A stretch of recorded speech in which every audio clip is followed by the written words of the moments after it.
ॐ विश्वानि देव सवितर्दुरितानि परा शुभो यद्भद्रं तन्न आशुभो। मित्रों, एमए उत्तरार्ध की कक्षा में आप सबका स्वागत है। हम सब मिलकर के शिवराज विजय पढ़ रहे हैं और शिवराज विजय में कल तक हमने ये पढ़ा था कि विजयपुराधीश के सेनापति अफजल खान से मिलकर के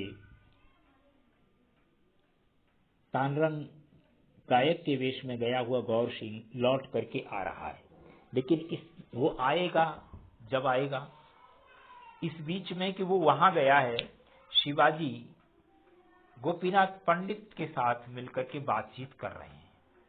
गोपीनाथ पंडित विजयपुराधीश का कुछ संदेश लेकर के आए हैं और उनको मंदिर के प्रांगण में एक बढ़िया से भवन में ठहरा दिया गया है, हनुमान मंदिर के प्रांगण में।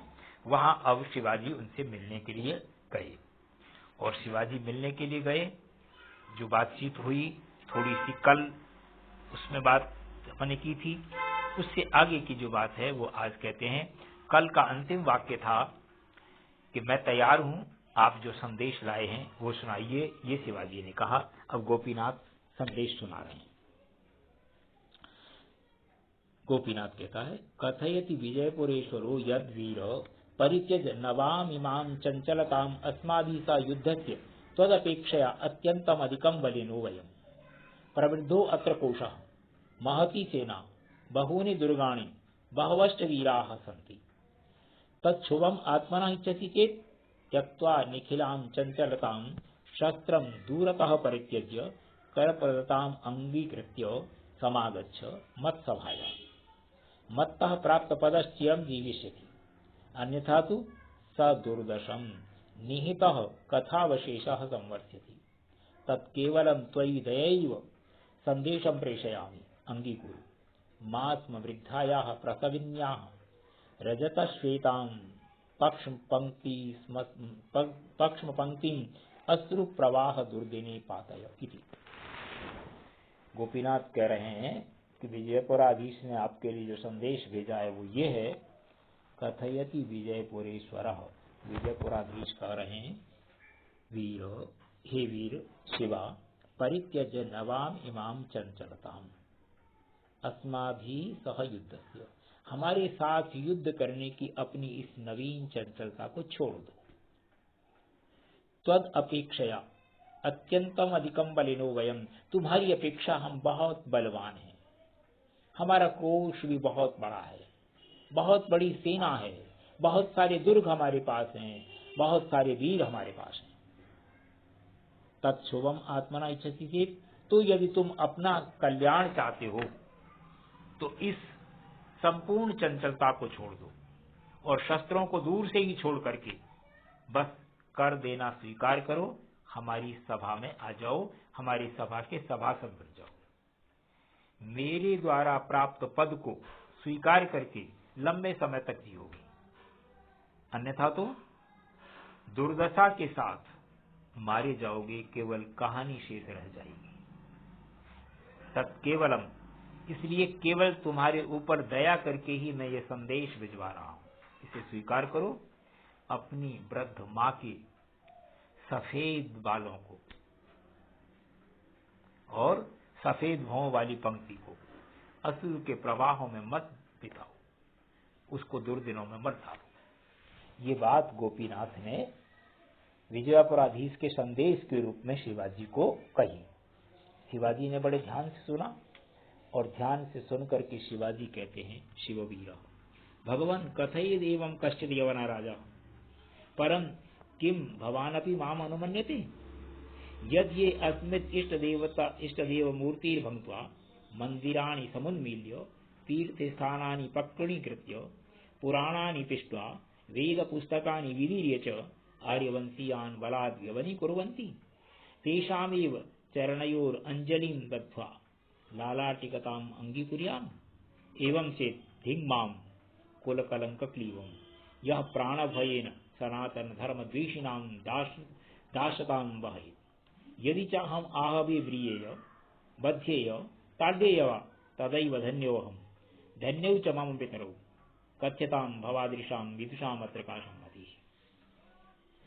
शिवाजी कहते हैं, छत्रपति शिवा गोपीनाथ को संबोधन करके कहते हैं, भगवान कोई यवनराज ये बात कहे तो कहे, कोई बात नहीं, पर आपकी इस विषय में क्या अनुमति है?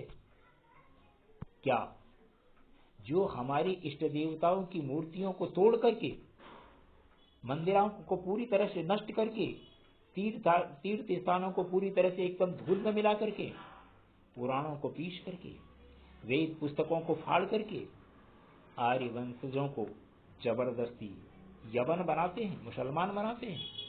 तेषामेव चरणयोर अंजलि बद्धा, उन्हीं के चरणों में मैं हाथ जोड़ करके चापलूसी के लिए उनकी दास्ता स्वीकार करूं? बताइए आपकी अनुमति क्या है? एवं चेत, यदि ऐसा है तो धिक्माम कुल कलंक क्लीवम, कुल को कलंक लगाने वाले मुझ नपुंसक को धिक्कार है कि मैं ऐसा करता हूं। और किस लिए? प्राण भय न, प्राण के भय से, सनातन धर्म द्वेषी नाम दासदाम वही, प्राण की रक्षा के लिए केवल सनातन धर्म के द्वेष करने वाले लोगों की दास्ता को स्वीकार करूं? नहीं करूंगा। यदि चाम आहावे प्रिय, यदि मैं युद्ध में मारा जाऊं, बध्येय बधित हो जाऊं, बांध लिया जाऊं, ताड्येय पीड़ा जाऊं, तदैव धन्य हो, तो मैं धन्य हूं, सौभाग्यशाली हूं। धन्य उचमम पितरौ, और मेरे माता पिता भी सौभाग्यशाली। कथ्यताम भवादिशाम विदुषाम अत्र का सम्मति। बोलिए आप जैसे विद्वानों की इस विषय में क्या सम्मति है? गोपीनाथ विचार करता है, विचार करके कहता है, राजन धर्म से तत्वम जाना तन्ना हम स्वसम्मतिम काम अपनी विदर्शयितामि, कि आप धर्म के तत्व को जानते हो, इसलिए हे राजन मैं इस विषय में किसी भी प्रकार की सम्मति नहीं दे सकता, आपको कोई मार्गदर्शन नहीं कर सकता। महती ते प्रतिज्ञा, आपकी प्रतिज्ञा बहुत महान है। महत तव उद्देश्यम विधि, और तुम्हारा उद्देश्य भी बहुत बड़ा है।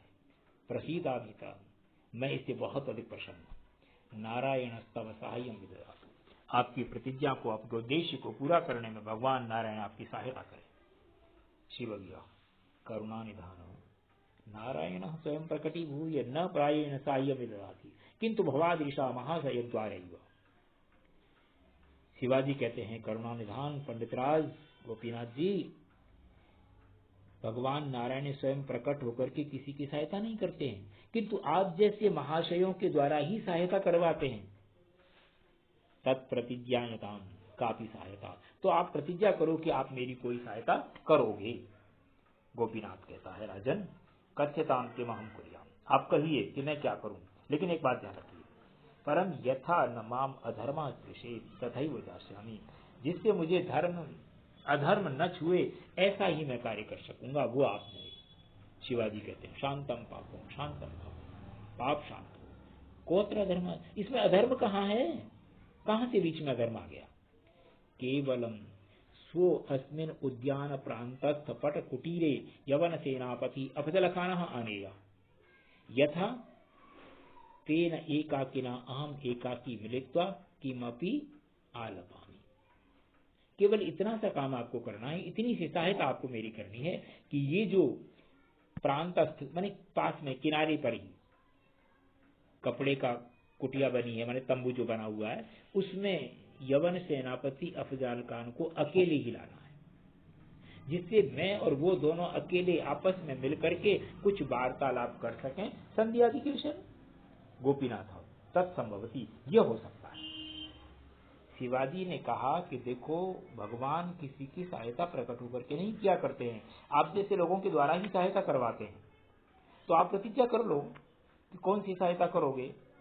तो वो उसने कहा कि भाई मैं सहायता करने के लिए तैयार हूं, आप जो आदेश देंगे, लेकिन एक बात है कि मुझे अधर्म नहीं छूना चाहिए। शिवाजी ने कहा भैया कहाँ अधर्म की बात करते हो पंडित जी, आप शांत हो, इसमें कोई धर्म की बात नहीं है, आपको केवल इतना सा काम करना है, ये जो बिल्कुल पास वाला तंबू है ना, हमारी तरफ से जो पास में है, इस तंबू में आप यवन सेनापति अफजल खान को ले आओ, मैं और वो दोनों अकेले मिल करके कुछ बात कर लेंगे।